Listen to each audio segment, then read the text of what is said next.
Alam mo ba na 55 pesos lang ang puhunan? Oo, para makagawa ng siopaw. Ang lambot nito.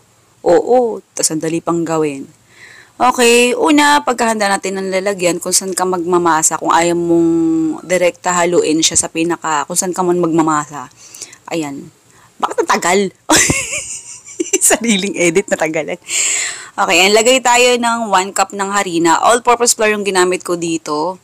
Yan, tapos lagay tayo ng asukal. Depende sa dami ng gusto mong asukal ha. Ayan, tapos baking powder, yeast, instant dry yeast ang gamit ko dito ha. Naglagay din ako dito ng iodized salt, pero kung ayaw maglagay, pwedeng hindi naman na. Tapos lagay tayo ng suka. Naglagay kasi tayo ng baking powder, kaya naglagay ako suka. Tapos ayan, syempre tubig. Syempre sa paggawa ng siopaw, kailangan talaga puti, di ba? Oo, kaya hindi tayo naglagay ng iba pang, ayan. Kung gusto mong maglagay ng halimbawa, mantika or butter, ang gamitin mo, shortening. Oo, lard. Oo, ha. Kasi ako di ako nakapaglagay, pero goods pa rin naman, masarap pa rin ang texture niya, malambot pa rin, fluffy pa rin kung makikita niyo sa video kahit wala nun.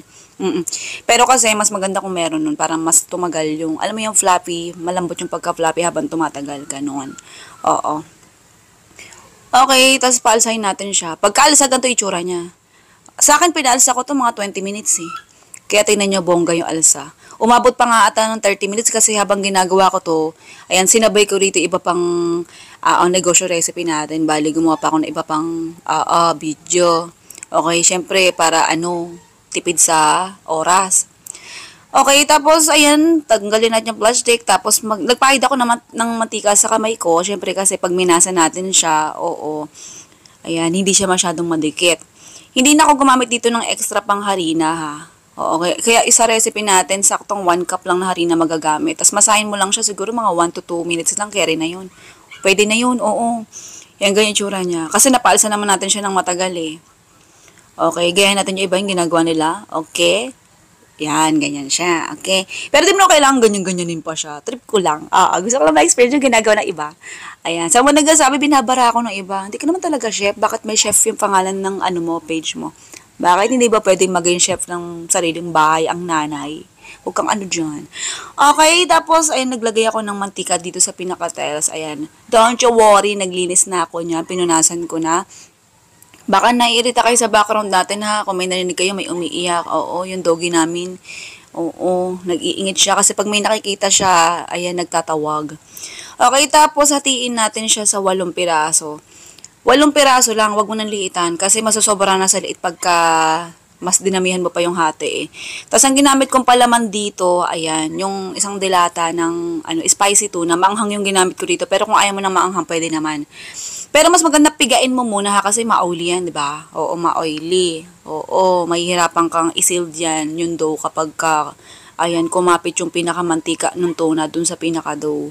Ayan, tas kahit bond paper na lang gamitin mo pang dito, oo, pang sahig dyan. May natira pa, ayan, mga kalahati lang ng dilata na gamit natin dito, ha? Tas paalasahin lang natin. Mga 20 minutes, carry na.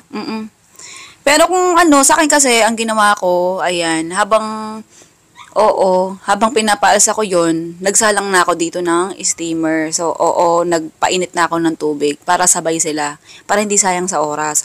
Nung after 20 minutes na sa tingin ko, okay na yung alsa niya, ayan, salang na natin siya. Lakasan mo apoy. Oo, mas maganda kung malakas ang apoy para alsa agad. Tapos, i-steam mo lang siya, ganyan lang yung hina, mga medium, high, ganyan, ang apoy. O kaya, gayahin mo na lang to kung anong lakas ng apoy dito sa akin. Tapos, steam mo lang siya mga, lang siya, 6 to 8 minutes. Pagka sa tingin, doon ka na lang sa gitna. Pag 6 to 7 minutes na yung oras mo, ayan, ihango mo na, tanggalin mo yung takip, ganon, ha. Basta malakas. Oo, pag hininaan mo, mahirapan pa umalsa yun, matagal. Oo, sayang din oras, sayang din gas. Okay?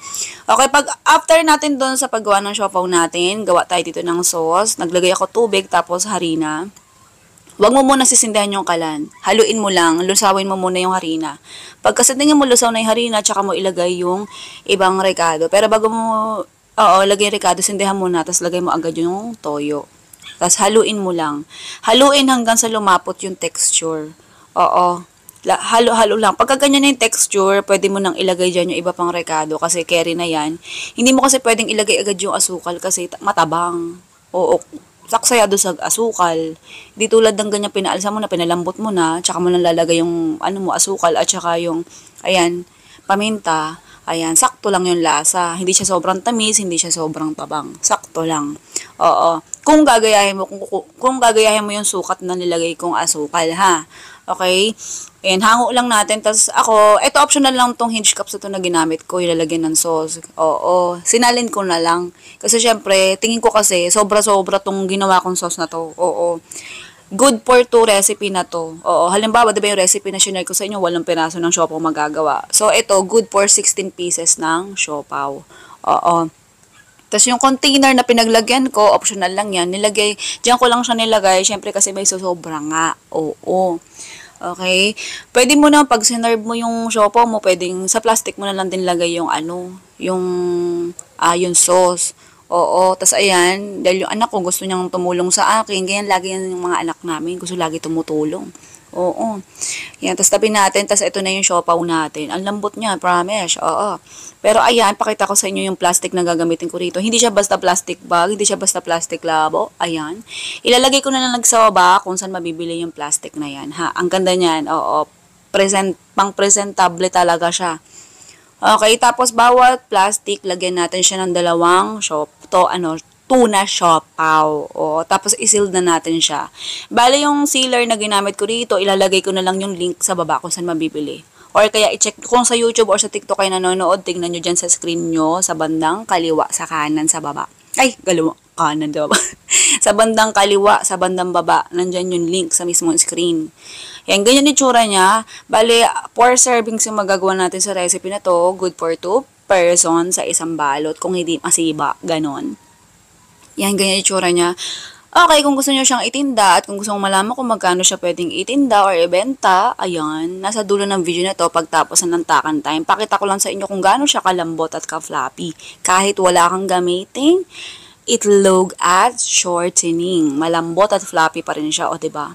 Bumabalik at bumabalik pa rin siya sa shape niya. Hindi siya yung malagkit na tinapay, o diba? Oo, buwaghag yan. Okay, napakadali lang naman gawin. Sa totoo lang, dati hindi ako marunong gumawa ng siopaw. Oo, madalas na mga recipe na sinashare ko sa inyo, madalas, first time ko lang mga ginawa. Unang beses ko lang ginawa. Oo, meron namang iba recipe ko talaga. Pero karami recipe ko talaga eh. Kasi syempre, walang ibang maggumagawa eh. Oo. Hula-hula lang. Kasi nga dahil nga nagtitipid tayo sa oras. Oo, dahil marami tayo. Babat importante. Oras, importante sa atin. Sabog talaga ako kausap eh. Ito na yung recipe tsaka costing. Sige na. Good luck kung nakaabot ka dito. Love you.